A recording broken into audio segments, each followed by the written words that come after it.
हे बघा मित्रांनो, हे सुरुवातीला हे आमचं गोट्याचं मुक्त गोट्याचं जे जागा आहे ते त्याचं पहिलं आमचं प्लॅनिंग इथं ठरलं होतं की ह्या आपल्या गोट्याच्या शेजारीच जागा आपली बक्कळ जागा होती. त्या ठिकाणी आपल्याला मुक्त गोट्याचं नियोजन आम्ही आखलं होतं.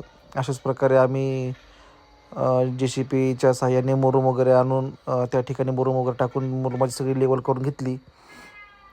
आणि लेवल करत असताना आमचे डेअरीचे मालक पाणी मारतायत, संघर्ष लोंढे.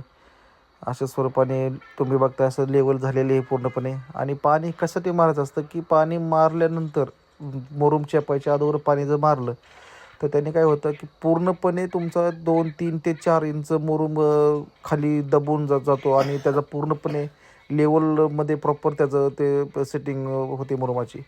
आणि त्याच्यानंतर काय होतं मग गायांच्या नख्यांमुळं त्याला काय असर होत नाही. असं वडिलांच्या सान्निध्याने त्यांच्या मार्गदर्शनाखाली सगळं आमचं चालत होतं. आणि त्यांच्याच पूर्णपणे ह्या मुक्त गोट्यात आणि पूर्णपणे ह्या गोट्याच्या सगळ्या गोष्टीमध्ये त्यांचं खूप मोठं श्रेय आहे.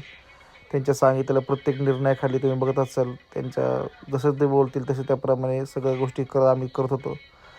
आणि करता करता ह्या सगळ्या गोष्टीतून आज वडील नाही आहेत ह्याचं खूप दुःख आहे. कारण की प्रत्येक गोष्ट त्यांच्या हाताच्या स्पर्शाने झालेली आहे. सर्व काही गोष्टी आज तुम्ही बघत असाल. अशा स्वरूपाने ह्या गोठ्याचं आम्ही नियोजन केलं. कालांतरानंतर मग मुरुम चेपायचं मशीन ठरलं. आणि मग बघता बघता मग मशीन आम्ही मागवलं आणि त्याच्यानंतर चेपून झाल्यानंतर हा मुक्त गोठा तुम्ही बघताय.